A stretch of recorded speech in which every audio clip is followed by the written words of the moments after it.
And everyone that's taken part and participated, since I've been part of it, have really stepped up. I've found that the artwork itself is, totally, each year it just gets, the standard just gets higher and higher. And today, this CIAF 2022 has been extraordinary, The art fair and being in this venue too has made it, we finally found a proper home for it.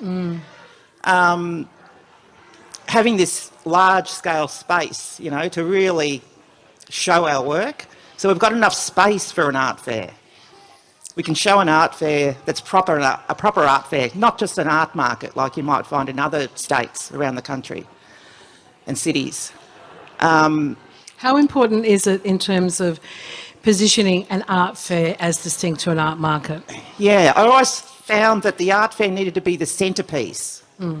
Always needed to be the centrepiece. If you're calling yourself an art fair, it had to be a proper art fair. It can't be this market. That's very important for our people.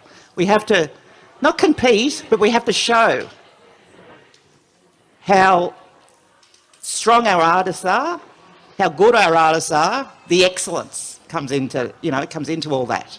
And you can see in the art fair itself, just the quality of the work, the mastership of the work.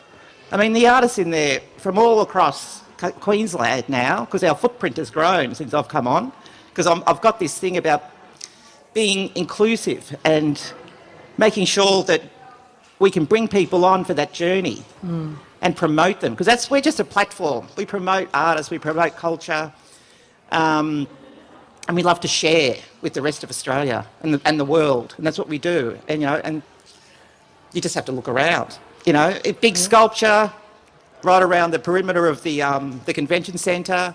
Then you've got the art fair, you've got the art market, you've got the weaving down over there. Every night there's something to do. You can see comedy, theatre, fashion. There's always music on tonight. That's all. Part of this. Always the art fair in the centre. Then you've got all this other stuff around it. And I just think that just brings it on, that versatility, the vibrancy of our culture just shines right through it. You've certainly achieved that, and you must be so proud to finally see it here as a home that you've striven for. And now it would forever be known in the context of the convention centre, but as a centrepiece within Cairns. You yourself come from this region. Your cultural links are from this region. You're a Miriam, an Arab, and also up top of Cape York. How important has that cultural connection driven you through all this period while you've been up here? Yeah, well, part of my coming up here, from Melbourne, because I'm born and bred in Melbourne. But I just want to add, her mum is Auntie Eleanor Harding, and Auntie Eleanor was a tour de force in the rights and the struggle of Aboriginal and Torres Strait Islander people in this country from a very long period. So Janina, she may be modest, but I'm going to talk her up. Janina comes from one of the families in this country. Right throughout this country, there are family names who you forever know and associate with having fought for the rights of our peoples. And that's important because that was during a time of extreme hardship. So Auntie Eleanor Harding was pretty phenomenal and formidable. And I love this because, my family, the O'Shanes and the Millers, have had a very long association. We're going to explore a bit of that because my auntie was telling me when she was 15-year-old. I'm not going to repeat all of it because I don't need to. That's between us. But that connection, that must have been wonderful to come back home and to be contributing in such an extraordinary and powerful way. Yeah, and connecting to family again was important.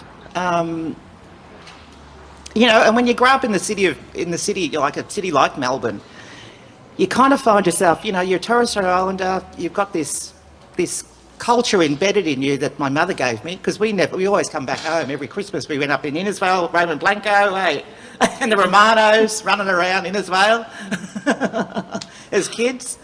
So there was always this connection, And I remember when I had my first job, I saved up enough money to go up to Errol, and that was an experience. There was a big mob there waiting at the airport. It was like the red carpet came out. Here's that girl, that girl from Melbourne. Beautiful.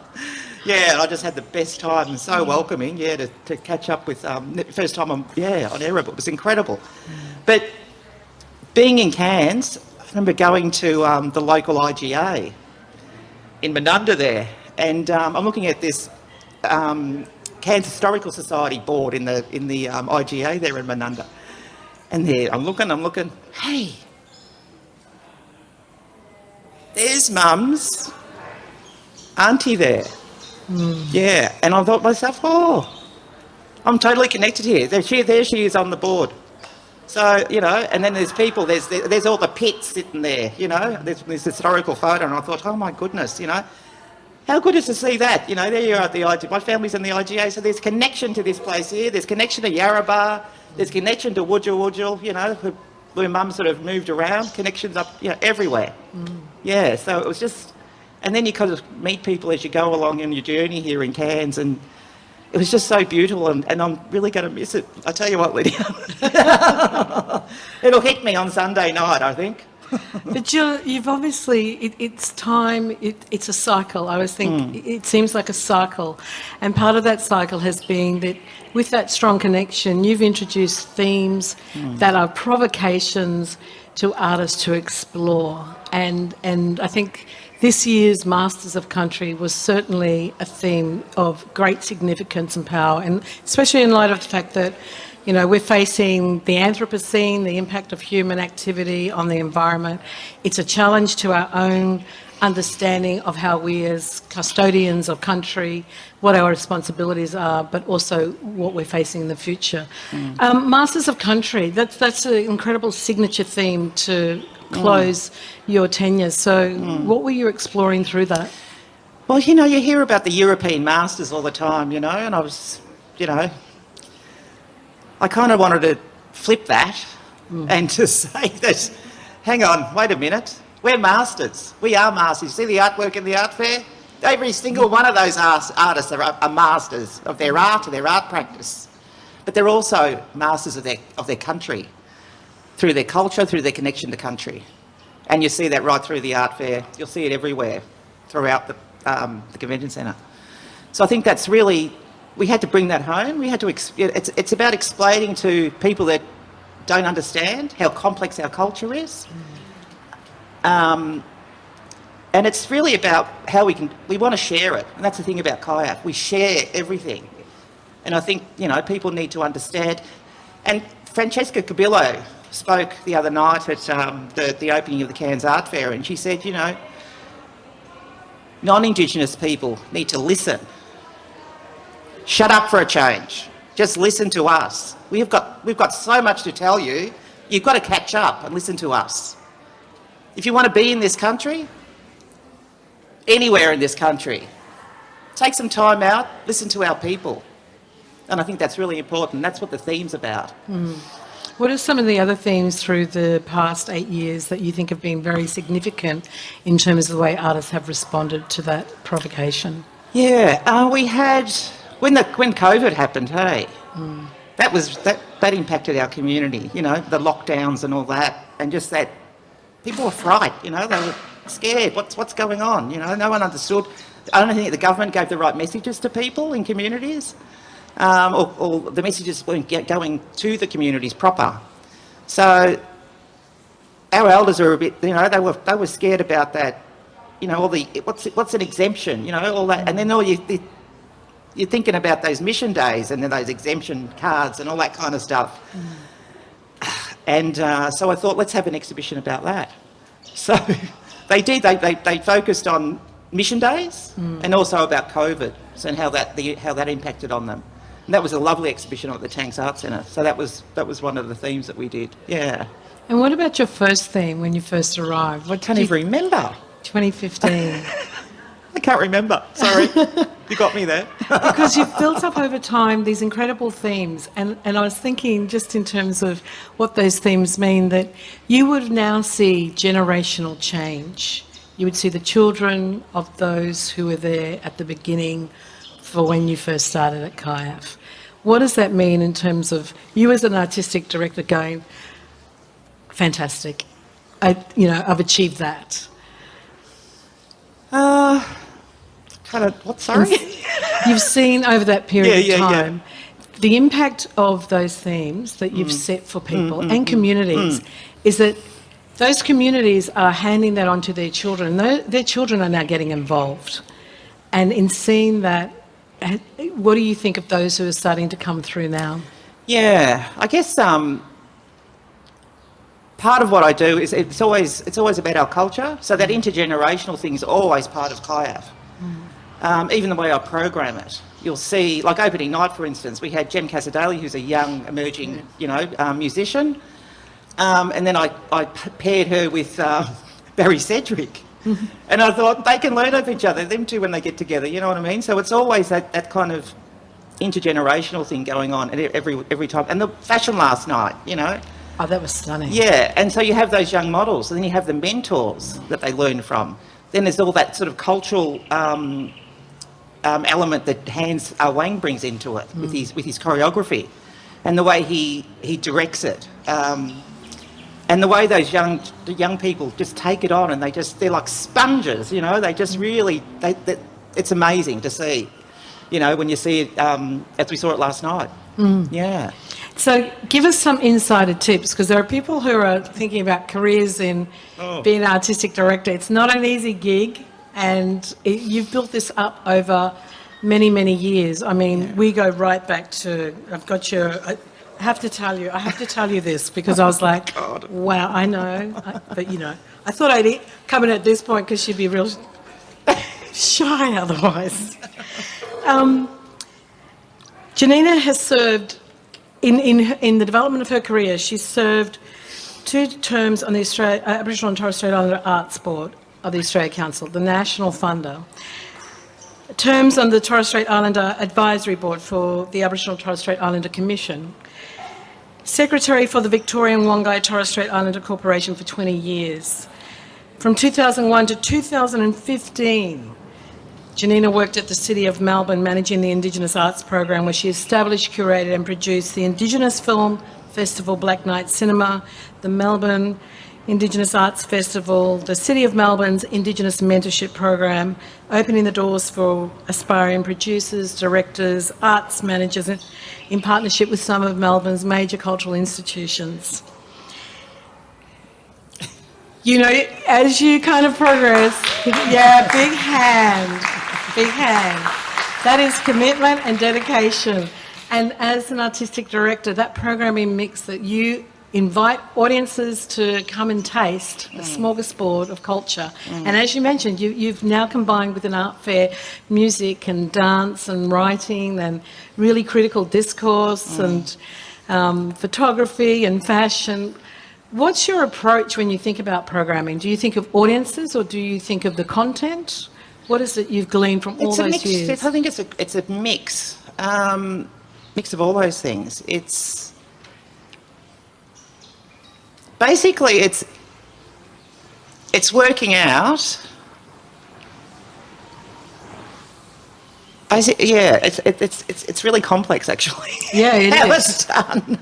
Yeah, you're not pulling. But I always say that it's an easy job doing CIAF. In programming it anyway. I mean, working it's hard, but programming is easy because the talent is so amazing. I think it's, I draw from cultural experience through mum, I guess, and from my people, from my family. And I'm always sensitive to protocols. And there's another element too. It's about, the tourism has this sort of, they talk about cultural immersion now with our people, the Aboriginal and Torres Strait Islander culture. Get out there and Queensland backyard and go and explore, Aboriginal and Torres Strait Islander culture. Well, I think CIAF legitimises that phrase, cultural immersion. And people just sort of come here and they kind of, whoa, they can go and explore, talk to artists, really immerse themselves in culture. And the beauty about our people is we love to share, we love to tell stories. And our artwork tells the stories, but it's even better that you've got the actual artist to talk to here about that story, about that painting, about that sculpture, So that's what it's about. But how does that mix happen? I'm really fascinated because Yeah. I just through my kind of really superficial programming, I've gone, there is a blank piece of paper that faces you when you sit down to go, what is this fair going to be about for this year? Where It's do an you eclectic start? mix, I think Yeah. it is. And that's how I like to, that's my life really. I love diversity. I like to diversify. So the program's very diverse in the different mediums that it takes on. And I think that's important because it's about being inclusive. So we don't just do visual arts. We do all the other mediums as well. And I think that's about how I like to have an eclectic program. I like to also bring in that intergenerational themes right through it. And that's how I do it, really. Yeah. You've also positioned this, and I'm just going to kind of highlight some of that, some of those outcomes from CIAF, because whilst you've got that complex programming mix, you've also been able to highlight that over past 10 years of CIAF, and this was before 2020, this is before your strategic plan, but 285,000 people have participated and attended an event. 1,500 artists have been represented. Over $7 million worth of Queensland Indigenous art has been sold. And annual sales have increased year on year with a 164% increase in sales from just 2015 to 2019. And that's under your leadership. That is absolutely astounding. And this is where the rubber hits the road, you know.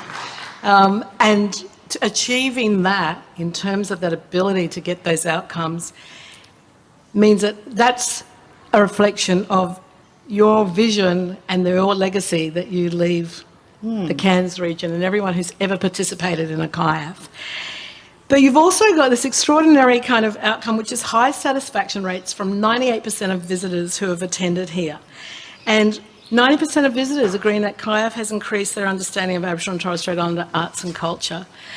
That is extraordinary because having looked at audiences and why they go to First Nation events, that in itself is incredibly complex because you're dealing with why do people actually want to attend something, engage, what keeps them coming back. But in the research that I've come across in previous years, there's a real kind of tentativeness from non-Indigenous peoples. And it's complex in terms of, I don't know how to behave, how will they respond to me, do I say the right thing? Now, obviously, you've been able to be a driver of that. How have you been able to influence audiences both at a domestic level, a local level, and also an international level? There's a great line that I heard from one of the, when was that? 2019, I think. One of the collectors. We have a collectors and curators program.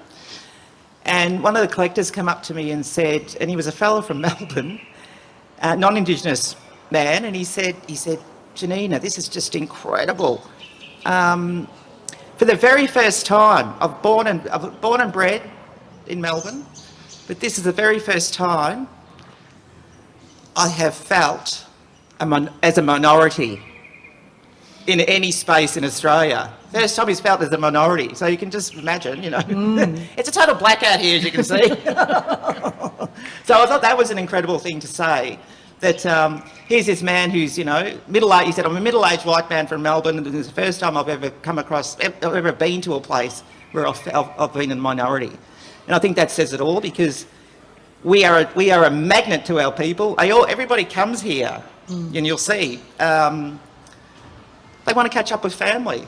They want to see their friends, and so that's why they come here. They want to see the art, and you know our people from communities, you know they're not if they're not a visual artist, they don't really care about art. You know they don't think like that. They might go and play rugby or go see rugby, that kind of thing. But that's their life, you know.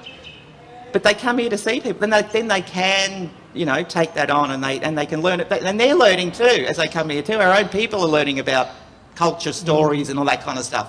So that's it. That's what it's all about too. Not just non-Indigenous people. Our own mob are going there learning. I think that's really insightful because I was just up in the Cape doing some work, and people were saying that element whereby people's language was taken, they were forbidden to practice culture, etc. So the regeneration, revitalisation of culture is really, really important. there is an incredible invitation, like we've had with the Lockhart dances and everything, an incredible invitation to go back to thinking about ceremony, also concentrating on language. What do you think the future would be for CIAF? I just hope it keeps the whole breadth of what we do. I don't think we can, now we've come to this place now, I think we just keep it going. And I think everyone's, we've got a lot of support from our funding bodies, our major funding bodies. We haven't really gone down the path of philanthropy yet. Wait till we do that. But, we've got a lot of sponsors, local sponsors. There's a lot of support here in Cairns and in Brisbane and in Canberra. So as long as we get funded, I think we're going to be right. And it looks like we're going to get some more funding from Arts Queensland, which is fabulous. Great. And we're still going to keep that digital element too, which we started in 2020. The digital is fantastic. Yeah. I mean, if one thing the COVID did, it actually accelerated the whole digital engagement, which is points of access. Is this is obviously very different than to what you no doubt have come across in the development of cultural works and artistic works in the city of Melbourne. What's the point of difference there? What would you think about now in terms of the way you're drawing upon Melbourne, you're drawing upon Cairns, because you're living here? What's the point of difference now in terms of those activities? I think Melbourne's going to have to start its journey. And I think Victoria's got some great artists. So I think, if I'm happy to help them develop, what they want to achieve when I'm down there. The opportunities there, and they get support from Creative Victoria. So I think things will start bubbling. They're bubbling away as we speak. So, let's just wait and see. Great. You're going back to Melbourne. How long have we got you here for? Well, I finish on Sunday. I'll be at Kayaf, I guess, in the office for another week or so, and then start packing up my house and head on down to Melbourne. And what's going to be happening in Melbourne? Just to be around family. Yeah. You come from a phenomenal family. Yeah. Destiny Deacon, everyone's familiar with Destiny's work. Janina Harding, who has been incredibly strident theatre maker. You've got Clinton, another artist. You have a family that has achieved on so many levels, and now you're going back to being nurtured with your family. It must feel really great. Yeah, and I've got to look after my son. And your son. Yes, of course. Ali is doing his PhD. Oh, hello. It's in the blood, isn't it, really? He's only 25, so Brilliant. Amazing. I'm so proud of it. Yeah, brilliant. And he's doing it on family history. And what's he going to be travelling through, looking at family history? Well, he's doing it in his own way. So he's doing it as a Torres Strait Islander man living in Melbourne, and what all that means, and how he connects to family from up here, Erub, and down there. Yeah, down in there in Melbourne, and just his experience as being a young Torres Strait Islander man and what his challenges have been, and how that connects to family and the trauma that comes from that. Because Mum didn't leave because she wanted to leave Queensland. She left because the Act existed. She wanted to get away from the goddamn Act. So she made her way down south to raise family. And that's it's a phenomenal action to take. I don't know if people are familiar with the Queensland Act. Hands up. Great. So that Act is probably the most spurious piece of legislation that's ever been in Queensland, and those who enacted that piece of legislation, I hope they have to reincarnate and go through what that experience means. It is testimony to the strength of people and culture and people like your mother, and I'd really like to explore a bit of that, because in leaving the deep connections from up here to present a better life for children, what was that like? She instilled our culture. We always, she instilled the culture, even though we lived in Melbourne. We'd have Cup Murrays still in the backyard there in in the suburbs of Melbourne. You got to watch the, you know, the water pipes and all that when we're digging the hole. But, you know, and we'd always have, you know, Cup Murrays, bring family, everyone from Vic, you know, and that's when Victoria actually, Aboriginal people in Victoria learned about Cup Murray there. And Mum would teach them how to, you know, make their own Cup Murray, that kind of thing. So, you know, they were making Cup Murrays in, you know, Gippsland and all places like that. Solid. Yeah, yeah. So we, you know, sharing culture again. Yeah. You know? My auntie talks about when she went down, I asked my auntie and she said, oh, yes, I met Janina when she was 15. And I'm like, tell me more. But you used to go dancing as well. There was a kind of dancing. I was actually a dancer. You're a dancer, okay. How long did you do I love that for? dancing. I did all sorts of dancing. I did classical ballet. Yeah? I did classical ballet. Yeah? Yep. up Classical here. ballet. Then I did a bit of jazz. I loved it, yeah. I really loved it. Mum kind of... But the reason I got into it because I was an athlete, and Mum said, watched me run one day, and she said, because I'm a tall girl, and I was a bit gangly, you know. You need poise, you need grace, and I'm going to send you to classical ballet school. So she's, you know, every Saturday morning I would you know, get down to St Kilda National Theatre, and Catherine Gorham. And, dance my little heart away with all these little white girls. And I was the tallest girl with the big feet and all these little pretty blonde girls, you know, with their tutus on, and I've just got to come out real gangly and whatever. But I learnt, you know. I learnt all those steps and all that kind of stuff, and I loved it, yeah. Oh, and you grew up into an Amazonian cultural leader. Yeah, not a Disney princess. Thank you. More role models, please. Your mum during this period of time was incredibly involved in everything that happened in Melbourne, and all of the fights in terms of FCATSI, as well as the Victorian Advancement League, etc. That commitment in the struggle, what changes have you seen? Because your mum passed away, and no doubt the loss of that is always a signature to our lives. Well, Auntie Eleanor, sorry, because you're here now at home. But we're just going to talk about previously. They were heady days. The FCATSI achieved the 67 referendum, and that was national unity on a scale that we probably will not see again for a variety of reasons. And I guess that's a bit of kind of reflection about what that means ultimately. But certainly, what was that time like? And for you growing up, how old do you think I am? I know how old you are. Because I said to my auntie, how old were you? She goes, I was like 20. And I said, how old was Janina? I'm like, oh. I went to the Tent Embassy, though. Mum took me to Tent Embassy. Yeah, tell us. Yeah, me and Johnny. And I couldn't believe it. It was amazing. Yeah. But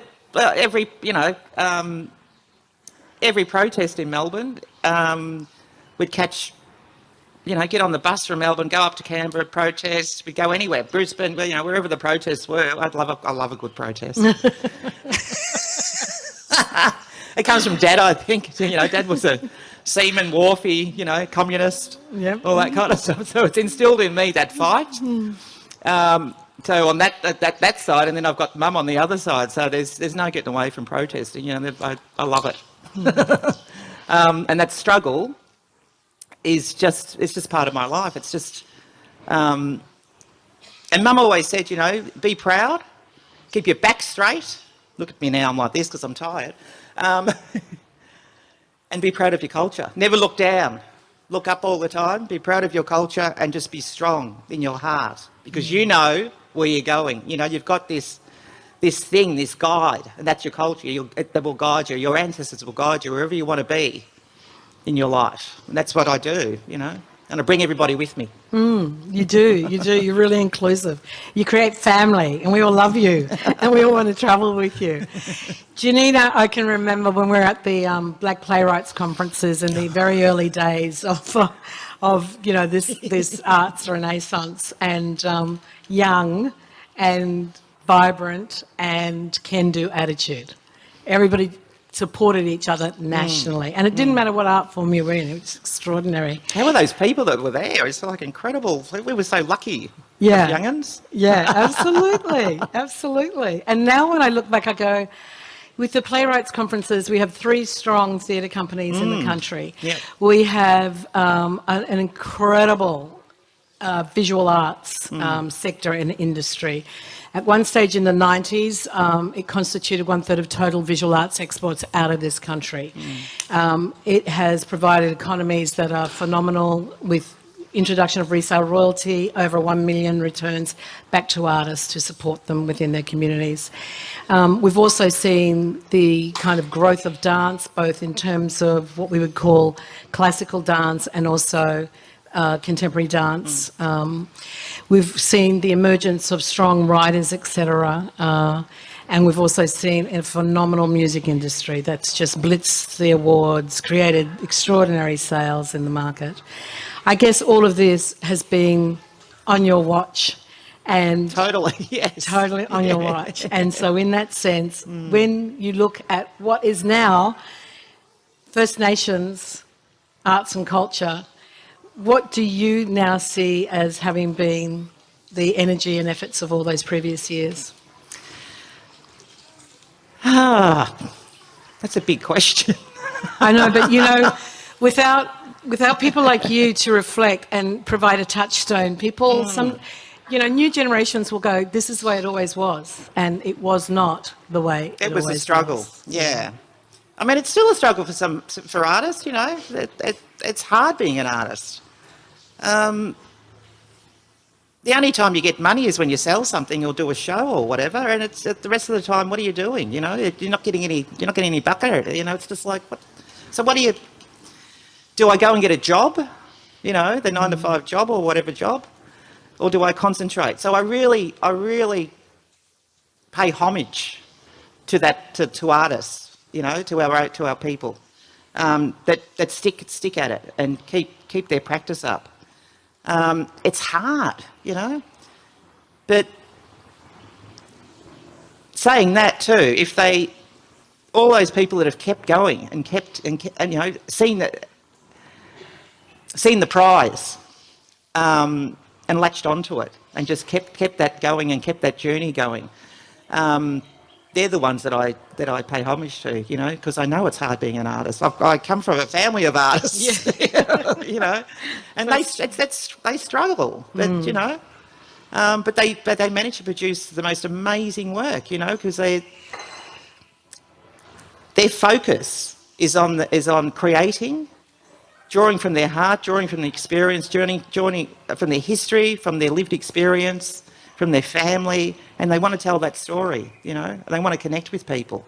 And it's great, you know, that people can actually, in Australia and overseas, you know, when they do come and look at people's work, whatever the medium is, that there they are, you know, they're there to show our culture, our history, and our life journey. And I think that's important that people understand that. I mean, you know, people like Noel Pearce can get up and say a few words and whatever, and people go, oh, wow, you know, he's incredible. But I think with the arts, it's deep. It's very deep, and you know, and complex, and our culture is very complex. But our artists are so amazing that they don't simplify it because there's so many layers to it, but people can see the beauty in it, you know, and it touches them here. And I think that's important, that that's the way we want Australia to, you know, enjoy it and join us in our struggle. Because our life is hard. It's hard being an Aboriginal and Torres Strait Islander person in this country. This country is racist. My brother there, standing up there, struggled to get a house. He's got money in the bank. He wanted to buy a house. Could not get any house in this city, you know. I said, what are we got to do? Go to Mr. Mayor Bob Manning, you know, and ask him if he can help. This is your city, Bob. You know, you help this young man get a house.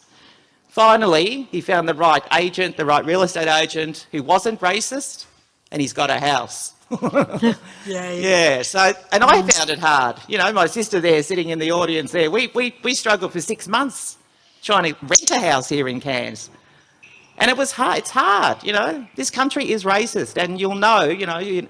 We don't generally don't talk about it as a people, but I think it needs to be said, you know. And you know, I think people should stop talking to us and just listen to us for once, and stop talking over us too. Yeah, and stop cutting across us. I think that's a really good note, and I can see all those people in the audience. I want to acknowledge Annie Wilma Redding and the extraordinary life journey. Yes. Blazing trailblazer, like blazing.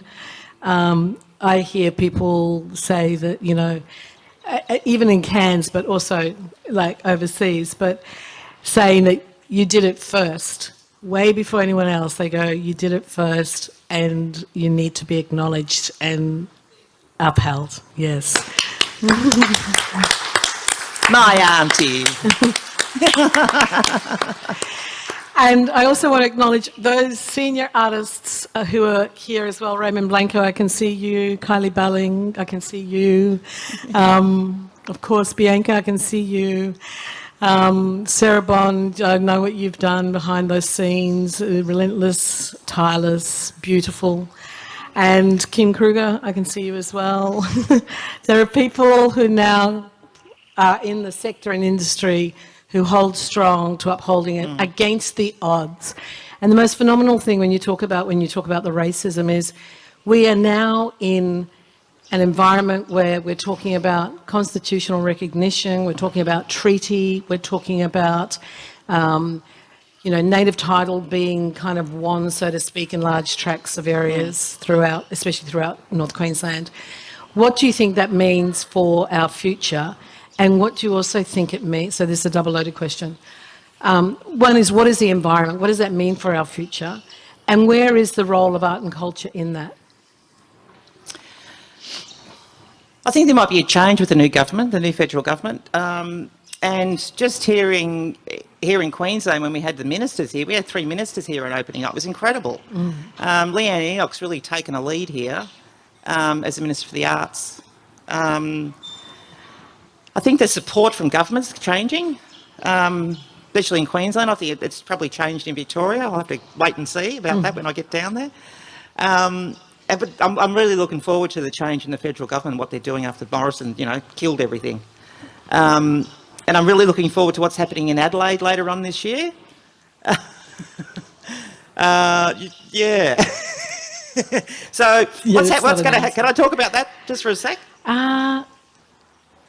Hey, don't ask me. I don't know. Well, there's going to be a big thing. Australia Council are helping put together. We're going to call on cultural leaders right across the country, cultural bosses right across the country to come to Adelaide to actually enforce the way our culture's seen in this country. They want to take hold of the culture so it's not exploited. We need to have protocols around it, proper protocols, because there's too much exploitation going on, as you know, not only in visual arts, but all over the place, where our artists are getting ripped off. So, and cultural way too, through tourism as well. So when we have that big summit that's coming up in Adelaide, you'll hear about it soon. It'll start being promoted very shortly. It'll be a place and an opportunity for cultural leaders to come together and discuss that, just amongst ourselves. And I can't wait to see the outcomes of that, because for too long, I don't think people have had haven't had an understanding of, yet again, the complexities of our culture and what needs to happen in this country to keep things safe, culturally safe, to keep things the right way, and all the sensitivity around that and the protocols around that. We want to take the lead. We want the ownership back. We don't want to be exploited anymore. That's fantastic, thanks. We'll stay tuned. Yeah, stay tuned. Watch this space. In terms of, we talked about constitutional reform. You think it's going to be a really, a change in that regard. There's also talk of a cultural policy. Burke has come out and said we're going to relook at that. What do you think the priorities for that should be? Because I'm imagining that you're going to have an input as well. We had the Productivity Commission here on opening night about the fake art. Those commissioners came here, so we were very happy they came. They wanted to, come and talk to some artists here, so they had the opportunity. They were blown away by the art and the conversations that they had. So they're going to take that back to Canberra, and it's going to be fantastic, I think, because we're sick of the fake art bullshit that's been going on. How many times do you have to go to a tourism shop and see all that stuff that comes from Bali or whatever? What are those things? What are they called? The emu whistlers, or I don't even know what they all that kind of stuff, and the fake, with all the gammon motifs on it and whatever. We've got to stop buying that crap, Our artists, all those shops that you see in every city that has all these, they're not galleries, they're just shops and they exploit. And we need to stop that. We need our own people running galleries. We need our own people selling art. It's fine that gallerists are selling art. I think that's great. The ones with the right attitude, the ones that don't exploit, I think it's brilliant that they're part of the art industry, and we need to keep them, and cherish them. But I think these things are changing, and they've got to change for the better. So I'm waiting for those commissioners to get it right, and to stop it, because there's all these markets around right across the country that sell all that fake art, and they shouldn't. And tourists come in and they think they're buying genuine art. They actually have labels on it, genuine Aboriginal art. It's just crap. Shocking, yeah. Yeah, they got to stop that nonsense. What would your advice be to people who actually are coming across those stores? Because you can introduce legislation, but you don't get the change because it's behavioural change you're after. What would you say to people in terms of actually thinking about purchasing any particular artworks or any product? I'll go back to my Melbourne City of Melbourne days. I started, before this whole fake art happened, I got the mayor at the time to help me orchestrate the... what we did, I got Terry Jenke involved, and we did a code of practice. So it was a code of practice for galleries and shops that sell Aboriginal and Torres Strait Islander art, and shops around, just in the Melbourne CBD. And people had to sign off on it. So if you had a shop, if you had a market even, you had to sign up on it. Otherwise, and we would promote you. So the City of Melbourne, we had all these brochures and stuff. So with tourists and all the tourist info stations and whatever. So we would promote real art. There'd be a list of all the ones that followed this practice, this code of practice. And so you'd find that artists had a better visitors had a better understanding. People that wanted to buy Aboriginal and Torres Strait Islander had a better understanding because they read the brochure. That, oh, okay, now I know what real art is from these people. And it just gave them an insight into what the real McCoy stuff is and what the crap is. So, and that was way before any of these campaigns started. This is going back, 2010 or something. I told you she was an amazing cultural leader. Yeah. Yeah, so that was, no, earlier than that, probably 2007. Yeah, I started that. Yeah. Yeah, so that still exists down there. Wow, to continue with that commitment by the local government and still can't be in effect. Is it needed here, do you think? Oh, I think so. I think it's needed at every city, every regional town that has those souvenir shops. I remember saying to the mayor of Melbourne at the time, down at the Victoria markets there's numerous stalls that have those selling fake Aboriginal art. And I said, your police or your council people that police those stores, when they see fake art, not fake art, fake goods being sold, you know, like the knockoffs, like the Chanel knockoff handbags. They gather them up and they take them away. You know, you're not allowed to sell them. You should be doing the same to our people, you know. Gather all that crap up and get rid of it. Burn it. I think it's important because they were saying that the economy connected with fake arts, which is really about people trying to make profit off authentic cultural expression, that we're talking about a multi-million-dollar economy as a result. So I think the last count was something like over 40 million. So on that basis, the fake art campaign is incredibly important to ensure that any returns based on that product come back to community. That's an amazing commitment, but it's just one of your many achievements in terms of, you know, your entire career.